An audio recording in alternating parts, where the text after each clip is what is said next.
Alors, oui, né en 63. Moi, j'ai grandi en Seine-Saint-Denis, dans le 93, à Rosny-sous-Bois exactement. Ma jeunesse, dans les quartiers, quoi, avec des potes de toutes sortes, toutes races, tout genre. Et en fait, c'est à l'âge de 10 ans à peu près que j'ai toujours aimé la musique, de toute façon. Et vers l'âge de 10 ans, mon père ramenait des 45 tours qu'il avait gratuitement grâce à des pleins d'essence qu'il faisait chez les stations Antar. En fait, c'est comme ça que j'ai découvert très tôt les Rolling Stones, James Brown, toutes sortes de choses comme ça. Et en fait, parallèlement, mes grands-parents avaient une maison à Blériot-Plage, dans le Nord-Pas-de-Calais, juste à côté de Calais. Et ils recevaient les chaînes anglaises. Et donc, le jeudi soir, je regardais avec eux Top of the Pops. Et de là, c'est là que j'ai découvert très tôt du rock anglais, donc Dr. Feelgood, The Sweet, Status Quo, qu'est-ce qu'il y avait comme enfin tout ce qui arrivait en Angleterre de rock'n'roll, quoi. Donc voilà. Et puis j'ai continué à grandir là et à m'intéresser, à chercher des boutiques de disques. Donc vers 76-77, le punk est arrivé. Donc ça m'a fait vriller de cette rage qu'il y avait, alors que dans le rock il se passait réellement plus grand chose de sauvage, si on pouvait dire. Et moi j'étais attaché, très intéressé par tout ce qui était sauvage et décalé. Et donc voilà, sur Paris, j'ai pris le train toujours pour aller dans une boutique qui s'appelait Music Box, qui était rue Saint-Sulpice, et tenue par les gars qui ont fondé Neuros par la suite.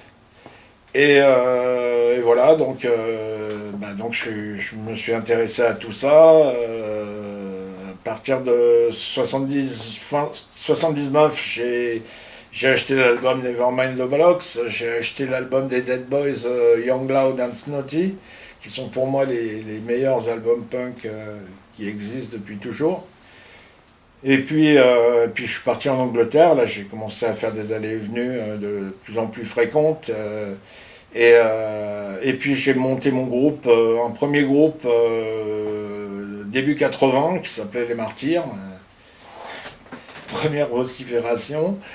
Et c'est là que j'ai rencontré, en bougeant sur Paris, tous les mecs qui allaient devenir Berrurier Noir, Ludwig von 88, et puis la scène punk, post-punk. Il y avait Guernica aussi, un peu après les Maîtres, et puis les potes Osweiss, qui était un super groupe. Voilà, donc on a sorti une cassette sur un label qui s'appelait Visa, un label ultra indépendant qui était basé à Montreuil, et un label cassette, puisqu'à l'époque faire un vinyle c'était du rêve, c'était impossible. Donc voilà, et puis de fil en aiguille, j'ai rencontré d'autres gars,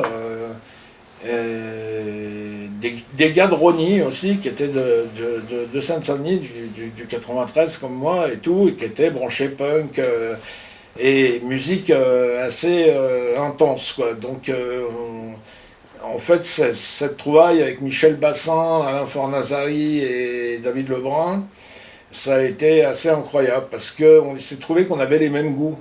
C'est-à-dire qu'on kiffait alors le punk évidemment, mais le heavy metal aussi, le hip-hop aussi. En fait, on aimait plein de genres différents tant que ça tapait. Voilà. En fait, on foutait de la tribu ou de telle ou telle tribu. Tant que ça tapait, on se disait ça c'est bon, ça c'est bon. Donc voilà, c'est comme ça que Trepanempal est né en 85, 86 à peu près. Et puis voilà, et puis depuis, l'aventure continue.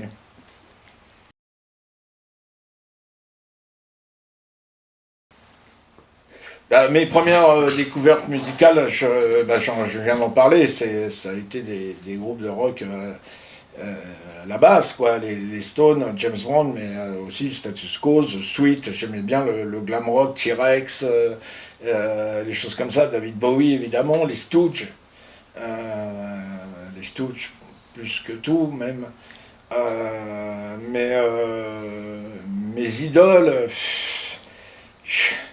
j'en ai plein d'idoles. Musicalement, il y en a trop, mais actuellement, il y a Barry Adamson, un mec qui s'appelle Barry Adamson, qui fait sa carrière solo, qui était le batteur de Magazine, non, le bassiste de Magazine et le batteur de Nick Cave and the Bad Seeds. Barry Adamson, c'est un black qui fait de la soul, de l'industriel, du jazz et de la musique vraiment punchy et qui est un chanteur incroyable. Sinon, mes idoles, Phil Lynott, de Thin Lizzy, bien évidemment. Bon, Lemmy, on n'en parle même pas. Bowie, évidemment. Iggy dans les Stooges, bien sûr. Euh, Slade, qui a été. C'est un truc que j'ai découvert justement quand j'étais petit. C'était mon voisin, voisin qui avait acheté ça et qui me l'a offert. Et c'est un album live qui s'appelle Slade Live avec une pochette rouge et noire. Et t'écoutes ça à l'heure qu'il est, ça n'a pas vieilli, quoi. Ça n'a pas vieilli. Et d'ailleurs, 10 fois meilleur qu'en studio où ils étaient plus clean. Voilà, mais sinon, j'ai kiffé Deep Purple aussi. J'ai même kiffé pendant un petit moment Kiss. En étant ado, la gueule de Gene Simmons avec sa langue de 2 mètres de long, ça me faisait rigoler et ça me faisait triper, quoi. Voilà. Bon, après, comme j'ai dit, une fois que le punk est arrivé, tout ça, pour moi, c'était de la rigolade, quoi.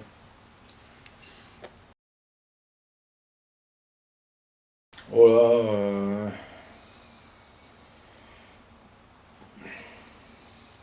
non, les premiers trucs vers 82, 83. Mais surtout, plus sérieusement, à partir du moment où on a fait Triple Impal, là, j'ai mis en image avec les mots que je trouvais. Parce que tu apprends, hein, au début, c'est très maladroit ou très brutal ou très cru, machin. Mais c'est comme ça, non, au début de Triple Impal surtout.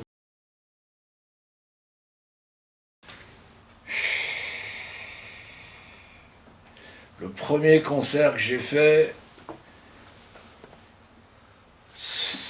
alors c'était avec ce groupe, mon premier groupe Les Martyrs. Alors il y avait un concert dans une MJC, c'était avec les Electrodes. Donc voilà. Sinon, il y a eu un autre concert, toujours à Rogny,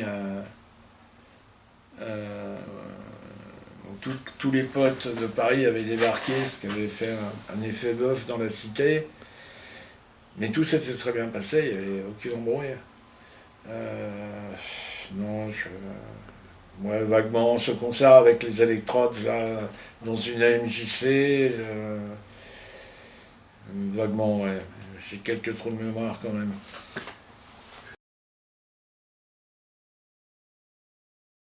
En fait, la rencontre avec les membres de Triple Impulse, on s'est rencontrés par le biais de concerts que je faisais avec mon premier groupe et ils étaient venus nous voir. Et puis on a sympathisé. Il se trouvait qu'ils étaient de Rony comme moi, Rony-sous-Bois.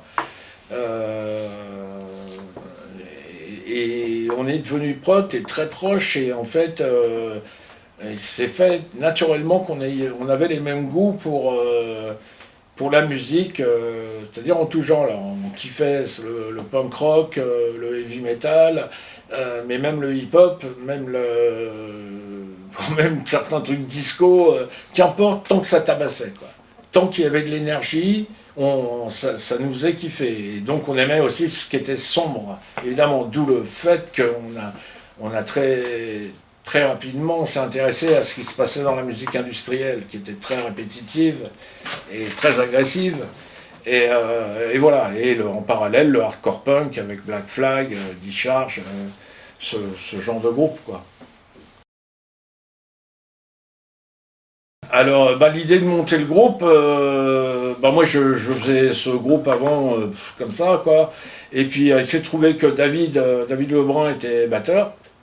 Michel, lui, jouait de la guitare.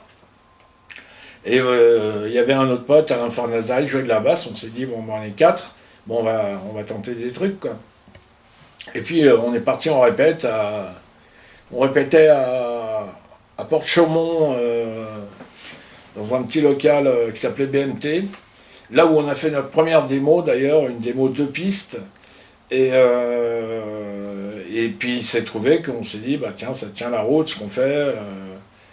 Voilà, donc on a fait des premières démos, ce qui va nous amener à Roadrunner.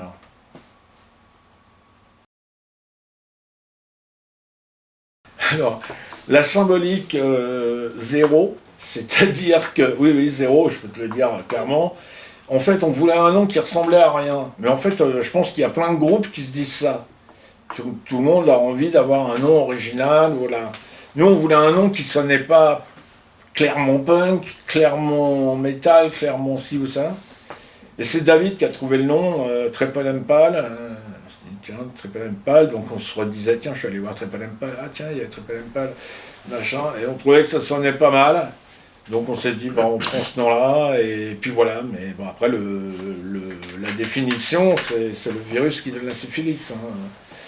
Donc voilà, mais bon, une maladie comme une autre, ça collait à la musique qu'on faisait aussi. Hein, donc,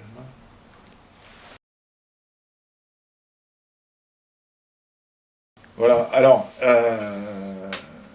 ayant fait cette démo,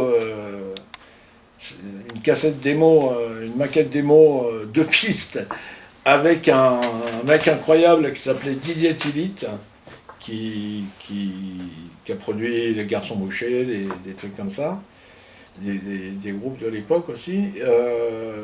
En fait, il s'est trouvé que moi j'étais connecté avec des gens dans la musique, et il y avait un gars qui s'appelait Phil Pestilence à l'époque, et qui écrivait pour Hard Rock Magazine, je crois, qui était journaliste, et qui un jour me dit, il avait entendu ce qu'on faisait, il me dit, bah, je vais rencontrer un label en Hollande qui s'appelle Roadrunner, et je vais leur faire écouter des groupes français. Si tu veux, tu me files ta démo.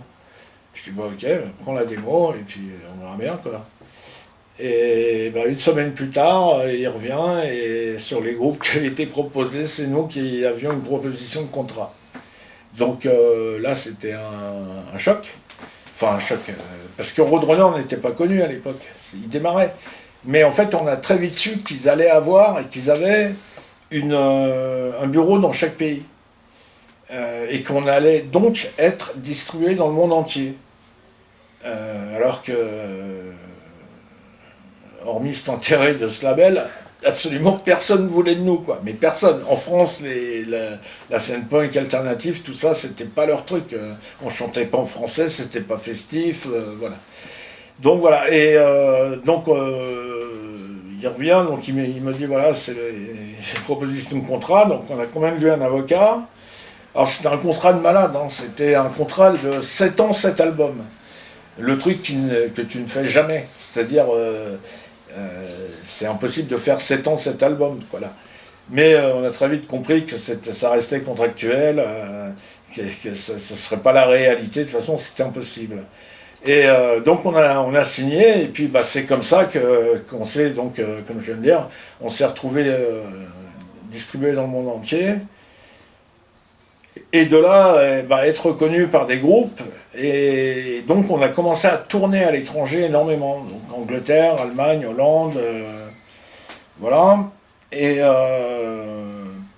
au même moment que nous arrivaient les Young Gods de Suisse. Donc on est devenus très potes dès le départ. Et donc on a fait des... Alors en fait, brièvement, on a tourné avec des groupes comme Godflesh, les Young Gods, Prong. On a été invité par tous ces groupes-là. On a été invité par Face No More un peu plus tard, Killing Joke.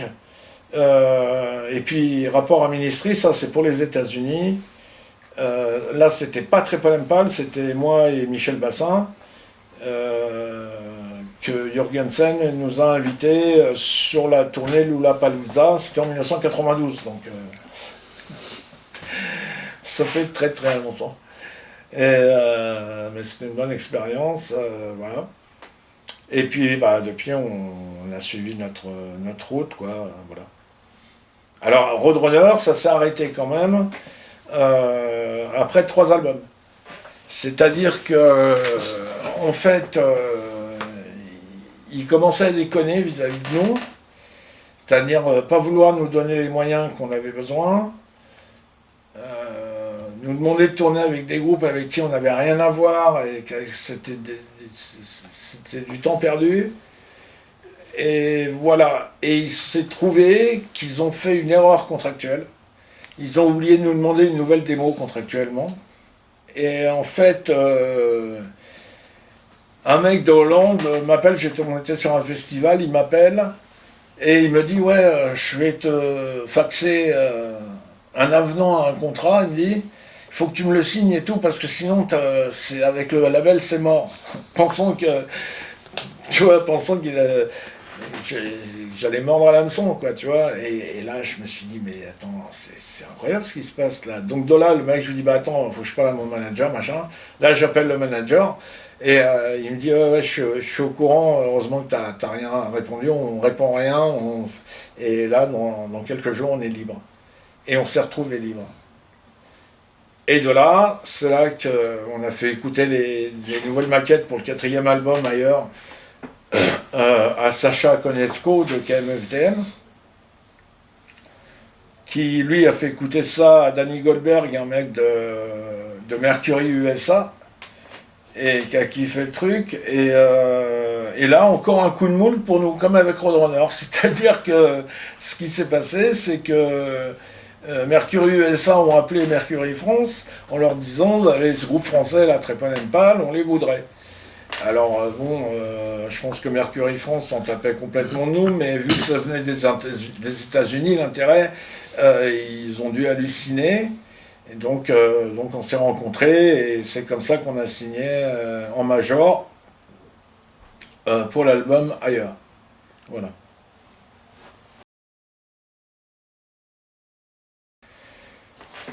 Alors, en fait, après l'album Ailleurs, et pendant l'album Ailleurs, moi, ma culture, et pour Didier Bréard aussi, c'est le reggae dub. Le reggae dub, depuis toujours, donc j'en ai pas parlé dans tes questions précédentes, mais en fait, j'ai grandi autant avec le rock et le punk et tout ce qu'on veut, qu'avec le reggae dub. Ça fait partie de ma culture à 50%. Et j'étais de plus en plus attiré par le fait de pouvoir faire une expérience reggae dub, d'avoir un nouveau projet. Et il s'est trouvé que pendant l'album Ailleurs, on a créé un sound system avec un collègue qui s'appelle Trispa, et qui lui avait les connexions sur la scène reggae. Et il s'est trouvé que ce petit sound system dub action, on était les premiers à amener le dub en France. Alors, attention, on n'était pas les premiers sound systems, parce que les sound systems en France, il y en a toujours eu. Mais nous, c'était le dub anglais, vraiment le dub, c'est-à-dire pas le raga, pas le... Voilà. Et cette scène était en train de monter en Angleterre avec des nouveaux groupes, et puis en France, il y avait des groupes comme Hightone qui arrivaient. Et donc on a commencé à jouer de plus en plus en parallèle de Trépanène-Pâle, on faisait dub action par-ci par-là. Et il s'est trouvé qu'on a rencontré Adrian Sherwood, que je kiffais depuis très très longtemps comme producteur, puisqu'il était le producteur des premiers Nine Inch Nails et Ministry aussi, mais producteur de Lee Perry et du Dub Syndicate et de trucs anglais ou jamaïcains, dubby, reggae, anglais, incroyable. Et c'est un mec qui aime les expérimentations, quoi. C'est psychédélique. Et donc on s'est rencontrés, on a fait la tournée en première partie avec Dub Action, on a fait la première partie de Sherwood en Europe. Et là on est devenus potes, et puis comme d'habitude, de fil en aiguille, je lui ai fait écouter les démos qu'on avait de ce nouveau projet que je voulais faire qui s'appellerait donc Elephant System. Et donc ben, en venant de la tournée, on s'est mis d'accord. Moi, j'ai parlé au label, à Mercury. Et c'était un super mec, le boss de Mercury, qui malheureusement est décédé maintenant. Il s'est tué en moto. Mais en fait, ils avaient dépensé pas mal d'argent sur l'album de Trepanenpal ailleurs. Et je suis quand même allé le voir en me disant, mais là, j'ai envie de faire quelque chose d'autre, un nouveau truc. Un truc de reggae, voilà, et ce serait avec un mec qui s'appelle Adrian Chaoud. Il connaissait le nom Adrian Chaoud, il savait qui c'était, donc il savait que c'était solide encore. Donc, ben, il m'a donné carte blanche. Donc, on est parti à Londres, on a enregistré cet album d'Elephant System avec des pointures, comme Alan Glenn à l'harmonica qui jouait dans les Yardbirds. Les cuivres, c'était les mecs qui jouaient avec Linton Kwesi Johnson, par exemple. Et puis toute l'équipe du label d'Adrian Sherwood qui s'appelle Au New Sound. Donc une expérience assez énorme, assez incroyable. Voilà, donc de là on a fait une bonne tournée en France. Et puis là j'ai eu envie de breaker la vie de groupe et de live pour un moment. Et je me suis mis à faire des compilations en fait pour des labels. J'ai fait des compilations pour EMI, Vagram aussi, et des compilations donc sous le nom de Big Up, un petit label que j'avais monté chez eux, qui était du reggae principalement, toutes sortes de choses, du dub, du reggae, des choses comme ça, mais j'ai fait aussi des choses différentes, du Metal Master, des compiles de métal, des choses assez différentes.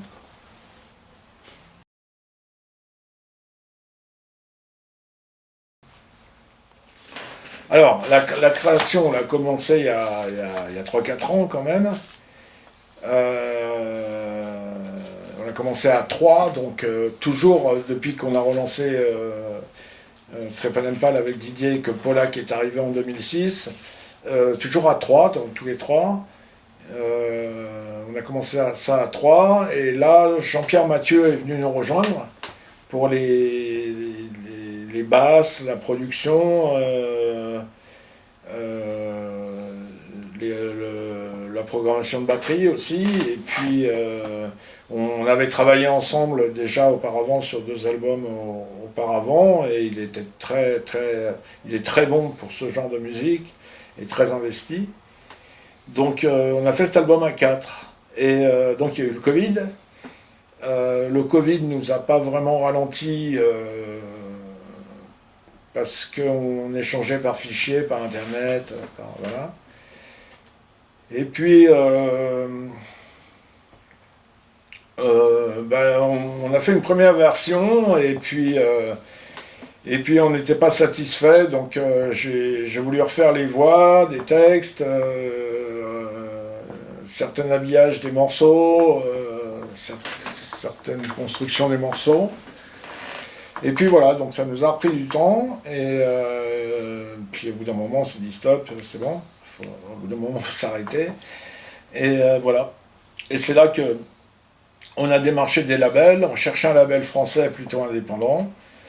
Et ben, on a branché Atom, entre autres, et Atom se sont montrés intéressés. Donc ben, c'est de là que tout a redémarré, et on est très content du boulot d'Atom jusqu'à présent, quoi, vraiment, vraiment. Oui, tu veux dire, ouais. Ben, en fait, le rapport, c'est entre la pochette de Survival Sounds et la pochette de Screamers, c'est 2 tatoueurs différents qui ont travaillé dessus. 2 tatoueurs qui sont amis, en fait. Et que j'ai rencontrés il y a 12 ou 13 ans, en fait, en commençant par Kunz, Sylvain Koenig, Kunz. On s'est rencontrés, je kiffais ce qu'il faisait et tout, donc je l'ai branché pour qu'il me tatoue, voilà, et je lui ai parlé de ma passion des éléphants, voilà. Donc il m'a fait connaître un peu tout ça. Moi je connaissais rien à l'art japonais, à tout ça, même si j'étais hyper intéressé depuis longtemps, mais c'était pas mon milieu, pas mon truc, quoi, tu vois. Et en fait il m'a parlé du Baku, qui était un chasseur de cauchemars dans l'art japonais, Donc ça m'a intéressé, interpellé tout de suite. Et, euh, et donc là, il m'a tatoué un Baku. Et dans la foulée, je lui ai dit, bah, est-ce que tu me ferais pas un Baku pour la pochette du nouvel album Survival Songs? Et puis ça l'a fait direct, quoi. Donc voilà. Et en fait, lui travaillait chez Utopia, à Utopia Tattoo, avec Rafto Dilo. Donc moi, j'ai rencontré Rafto Dilo, qui lui m'a tatoué le bras gauche. Et quelques temps après, du coup, je l'ai ambiancé pour lui dire, mais est-ce que tu nous ferais pas la pochette du nouvel album? Et c'est comme ça que ça s'est fait, tout simplement. Alors on me demande s'il va y avoir une trilogie. Pourquoi pas? Je sais pas.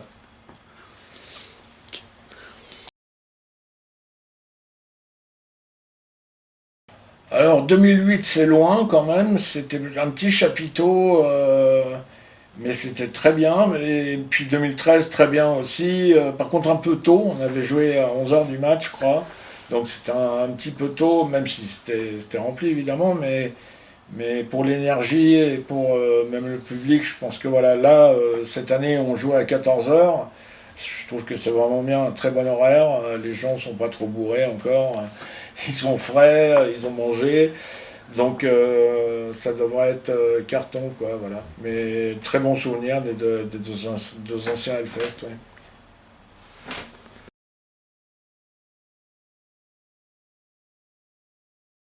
Alors en fait, jouer dans des festivals ou des petites salles, c'est un plaisir différent à chaque fois.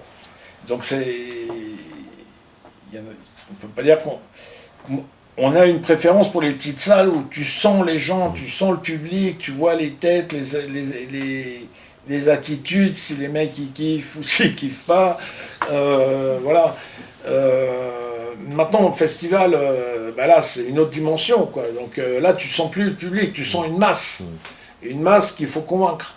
Donc c'est un autre challenge, quoi. Mais pour nous, le live, c'est ce qui est le plus important. Donc, que ce soit en petite salle ou en festival, on donne le maximum et voilà, quoi. Alors, oui, bah, on a beaucoup tourné à l'étranger il y a un moment maintenant. Et on aimerait que ça se refasse, évidemment. Mais oui, on a joué dans les pays de l'Est à l'époque où c'était pas encore ouvert. On jouait dans des squats, on jouait dans des bunkers avec un son pourri et tout, mais c'était incroyable, quoi, parce que les gens étaient avides de ce qui venait de l'étranger, et puis de l'énergie qu'on amenait aussi. Je me rappelle d'un concert avec GBH. Enfin, GBH avait joué la veille de nous en nous disant putain, le public c'est des fous ici, ils ont arraché les dreadlocks de notre lit, machin, on se disait voilà ce que ça va donner. Et puis en fait, ouais, les gens étaient à bloc et dansaient, c'était super. Mais alors il y en avait certains qui n'avaient pas les codes, c'est-à-dire les codes, par exemple le pogo, tu vois. Ils avaient une façon de danser complètement libre, de s'éclater, ce qui était vraiment génial. Ouais, les pays de l'Est, qu'est-ce qu'on a fait dans les plus originaux non, bah les autres pays, enfin, il y a un public différent en Angleterre ou en Allemagne, par exemple, surtout pour la musique qu'on faisait.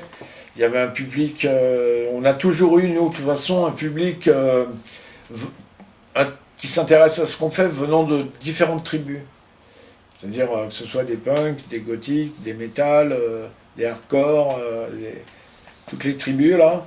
On a des mecs qui viennent de tous les styles et ça me plaît quoi. C'est bien. C'est pas ça veut dire qu'on touche, enfin, on touche un public assez large, si on peut dire.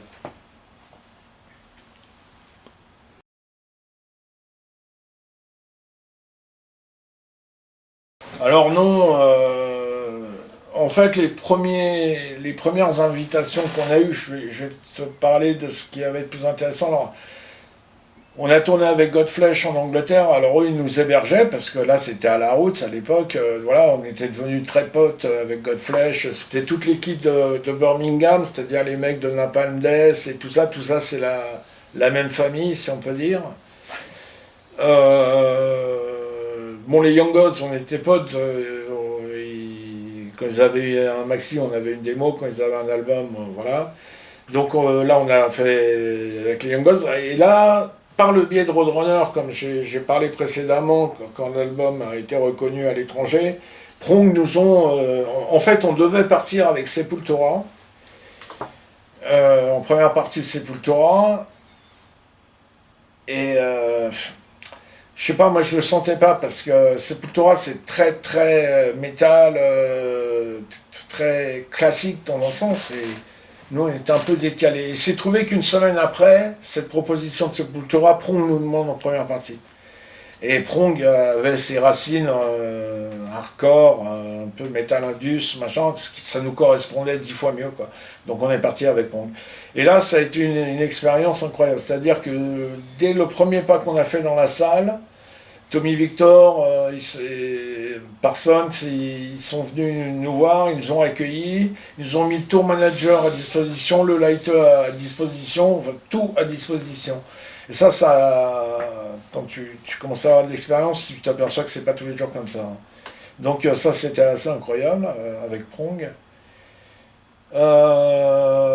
Ministry c'est différent. On était aux États-Unis, c'était moi, Michel, on était au sein de Ministry, donc euh, tu- là on faisait partie de l'équipe Ministry, donc c'est pas un rapport première partie ou quoi, quoi. Mais sinon, puis Nine Inch Nails, alors lui, il avait, en fait, on a fait 4 dates. Il nous a invités sur 4 dates en Europe. Et en fait, lui, il avait un groupe qui s'appelait Pig, en première partie déjà. Et en fait, c'est là où il a été hyper cool pour nous, quelque part, c'est qu'il a fait jouer Pig avant nous. C'est-à-dire que ça faisait une National, Triple Impal, Pig. Et pour les 4 dates qu'on faisait. Et voilà, donc rencontre assez brève avec lui. Lui, il était il n'était pas en grande forme à cette époque-là, mais quelques très bons échanges avec lui, bien sûr, avec Trent Reznor. Voilà. Donc, mais alors, après les liens avec Ministry, on a toujours des liens. Godflesh, Prong toujours aussi. Nine Inch Nails, non, c'est une autre dimension maintenant quand même. Voilà. Que des très bons souvenirs. De toute façon, j'ai très peu de mauvais souvenirs de concerts. Non, mais en fait, on a tourné avec Carcass, tu vois, par exemple. Alors Carcass, c'était la même équipe que, ouais, c'était Nottingham. Et c'était une très bonne équipe, donc on connaissait déjà le lighteux, l'ingénieur du son, on se connaissait bien avant d'arriver sur la tournée. Et donc avec eux, humainement, et ça s'est super bien passé, c'est terrible. Mais Carcass était un groupe de métal, death metal, je sais pas, qui touchait des ados quelque part, un public, voilà. Et Treponem en première partie, on le savait, on se disait, ça va pas intéresser les mômes branchés death metal et qui veulent du bruit voilà. Et alors ça s'est bien passé en général quand même, mais je me suis quand même retrouvé avec une petite nana par exemple qui me faisait un doigt d'honneur comme ça en hurlant carcasse, carcasse. Donc voilà quoi, bon. Mais ça c'est les choses qui arrivent, hein. Ça arrive, hein.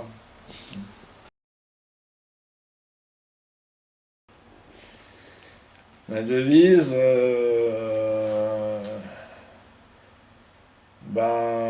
pas de nostalgie, regarder droit devant et en évolution permanente, je dirais, et garder la foi, je dirais.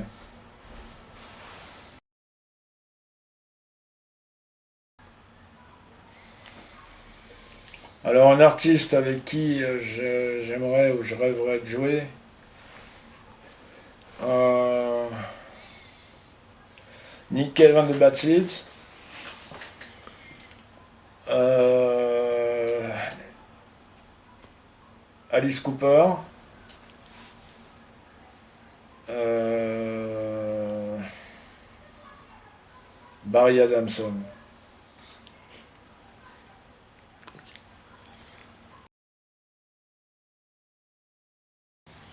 Bah, pour 2023, les projets, c'est de tourner avec Treponem et de commencer à travailler sur un nouvel album, tout doucement. Donc là, on est une équipe solide, tout le monde a envie, voilà. Mais on va commencer cet été à à créer des bases, parce qu'on fait énormément de bases pour en garder très peu. On est assez sélectif et on se fait pas de cadeaux dans le choix de ce qu'on construit. Donc, on a toujours eu la tête froide rapport à ça, en se disant c'est celui-là et pas ces 10 autres-là. Voilà. Voilà, donc une équipe solide qui devrait bosser sur ça en 2023. Et puis des concerts à venir, ça c'est ce qui est le plus excitant.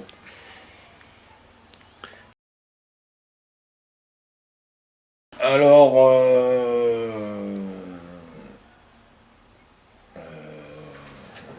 qu'on a gardé. Ben, en fait, par exemple, pour un album comme Screamers, on a fait plus de 60 bases. Donc, voilà. Donc, on essaye des trucs, on expérimente, on met de côté, on revient dessus, on essaye de travailler celui-là, on revient. Donc, c'est une évolution permanente, mais toujours pour essayer de trouver le morceau qui va faire, où va y avoir le truc, quoi. C'est pas évident de se renouveler non plus, tu vois, c'est notre 8e album.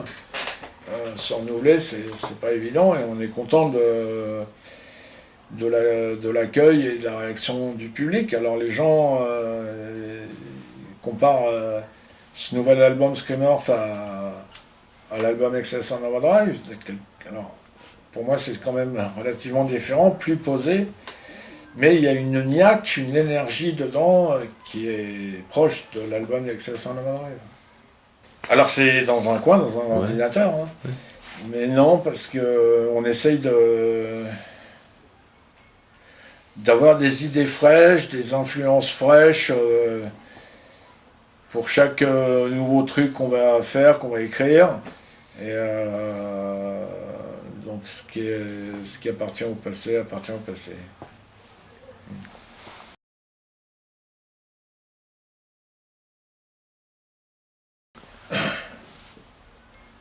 Alors,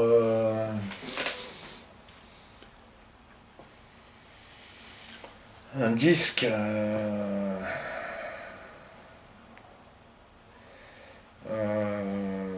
je dirais l'album Les Ruts, The Crack.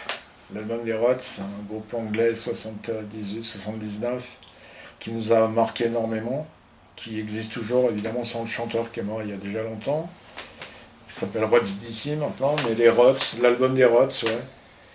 Et puis un film, ça je raconte toujours un peu la même chose, mais un film qui s'appelle Vanishing Point, le titre français s'appelle Point Limite Zéro, et qui est un road movie, j'adore les road movies, et celui-là c'est 1973, et assez subversif dans le genre, donc voilà. Et puis sinon, la troisième chose, du melon et des yaourts au caramel.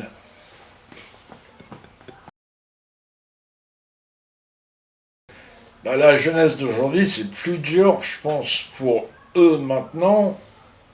C'est plus dur pour les jeunes de maintenant de s'adapter dans ce monde actuel qui va très très vite, quoi. Tout va très très vite. L'info, c'est complètement démesuré.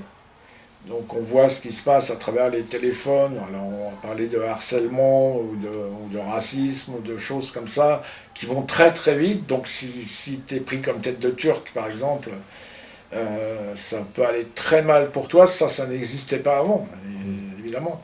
Donc non, c'est beaucoup plus dur pour je pense pour la jeunesse de maintenant.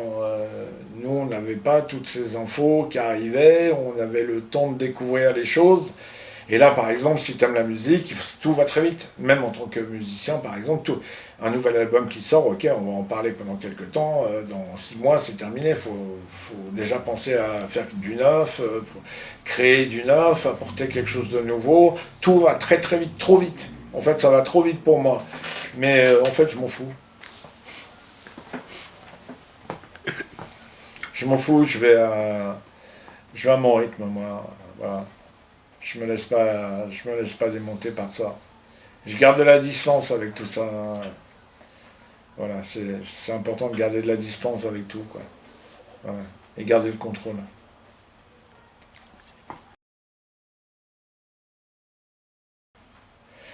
Bah, faire passer un message, je dirais oui. C'est pas. Non, je sais pas. Tu comprends là.